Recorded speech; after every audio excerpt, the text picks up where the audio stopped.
Es un gusto ahora presentarles a Fernando Manzanilla Prieto, un hombre que no necesita mucha introducción, pero un gran personaje de la vida política de Puebla, el cual, Fernando, te agradezco que hayas aceptado la invitación a participar, porque hoy lo que nos tiene que unir es el amor por Puebla y el diálogo de todas, sin filias ni fobias. Te agradezco, Fernando. Gracias, Paola. Agradezco mucho la invitación al foro. Saludo con mucho gusto a todos los participantes y celebro esta iniciativa para tener este diálogo. Primero, 4 observaciones centrales para contextualizar mi participación. La primera es, no debemos de subestimar la pandemia. La pandemia debemos de sobreestimar los riesgos y prepararnos para los peores escenarios. Los países que han subestimado los riesgos, estoy hablando de países como la propia España, Italia, Brasil, de Reino Unido, Estados Unidos, son los que están teniendo más problemas. En segundo lugar, el COVID-19 llegará a todas las regiones del mundo, a todas las regiones del país y a todas las regiones del Estado. Puede tardar un poco más, un poco menos, pero lo vamos a tener en todos lados. En tercer lugar, vamos a tener distintas oleadas. Estamos en una primera oleada, pero no es la única. Se habla de 2 o 3 o más. Y en cuarto lugar, la normalidad. Se ha hablado en alguna de las pláticas de la normalidad.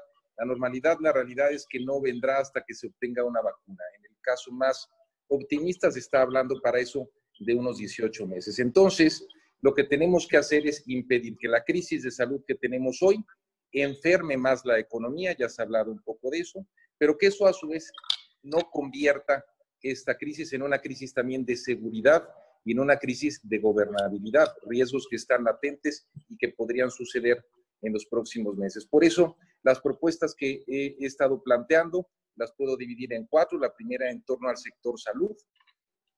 En torno al sector salud, aquí ya se hablaba algo de eso. Es urgente hacer pruebas masivas a los trabajadores del sector salud, que es la primera línea de batalla, y a la población en general.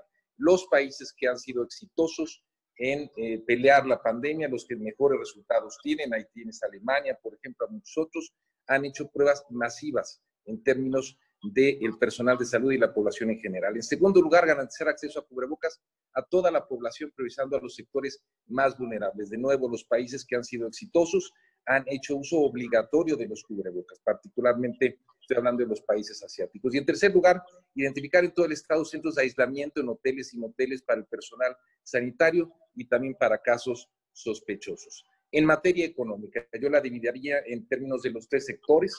En términos del sector primario, es importante garantizar la producción agrícola con apoyos directos o créditos a la palabra y facilitar el transporte de mercancías. Lo peor que nos puede pasar en esta situación es una escalada de precios. Es probable que la veamos, hay que tratar de combatirla. Con respecto al sector secundario, ahí Taiko y otros sabrán mejor, pero bueno, necesitamos garantizar la continuidad de las cadenas productivas. Ya hablaba justamente Taiko de este tema de cómo en la parte empresarial una cosa está enlazada con otra. Garantizar la continuidad de las cadenas productivas se convierte en clave. Y en tercer lugar, en cuanto al sector terciario, particularmente por la importancia que tiene el turismo para Puebla, es el generar condiciones sanitarias y de seguridad con el fin de dinamizar la atracción de turismo una vez que lleguemos a una condición de más regularidad, es decir, pensar en, por ejemplo, certificaciones libre de COVID-19 y otras cosas que el sector empresarial tendrá que identificar e innovar. En tercer lugar, en materia de seguridad. Necesitamos incrementar la presencia policial para disminuir la incidencia delictiva. Estamos ya viviendo, vamos a vivir en este mes de mayo y en el mes de junio incrementos en la incidencia delictiva, simplemente por el tema de que la gente tiene hambre y eso va a generar, digamos, de manera inevitable una situación complicada en materia de seguridad. En segundo lugar, capacitar de manera intensiva a los cuerpos de seguridad estatales y municipales para prevenir la violencia contra las mujeres en los hogares. Hemos estado viendo en el último mes, a partir de que la gente ha estado más en casa, un incremento en la violencia contra las mujeres. Debemos de tener una estrategia particular para eso.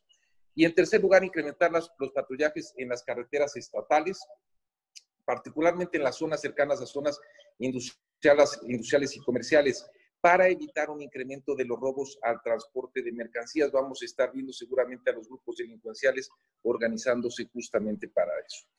Por último, en materia de gobernabilidad, creo que es urgente construir una comisión estatal para la reactivación de Puebla, o como quieran llamarle, que incorpora los 3 niveles de gobierno, que incorpora a todos los sectores de la sociedad, y que esos ejercicios se repliquen a nivel regional en el interior del Estado. Es importante hacer un gran consenso. Este es un gran problema y yo digo que apenas está empezando.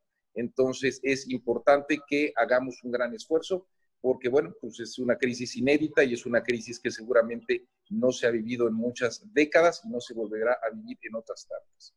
En segundo lugar, reforzar mecanismos de comunicación y coordinación entre el gobierno del Estado y los municipios. No podemos tener lo mismo que viene sucediendo a nivel federal, donde no hay una coordinación clara entre la federación y los estados. Hagamos lo propio nosotros aquí con los municipios del Estado. El COVID llegará a todos lados, particularmente con la llegada de nuestros compatriotas migrantes que están regresando a distintas partes del interior del Estado, muchos de ellos asintomáticos, pero muchos de ellos contagiados.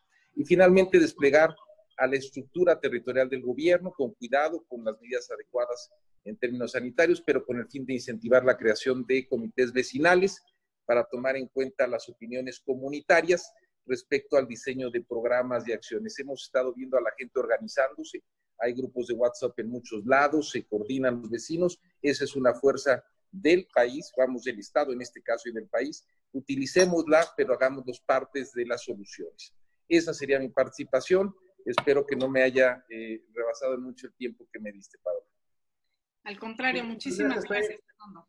La verdad es que la mayoría de las ocasiones, o si no es que todas las propuestas que tú generas, hay de numérico bien interesante, que es parte de un estudio y que obedecen a programas muy puntuales como los que has planteado. Y el tema de los migrantes definitivamente es un tema brutal en muchos sentidos. Ellos están padeciendo mucho y los que se están regresando nos van a hacer padecer más todavía. Muchas gracias, Fer. Continuamos, Pau.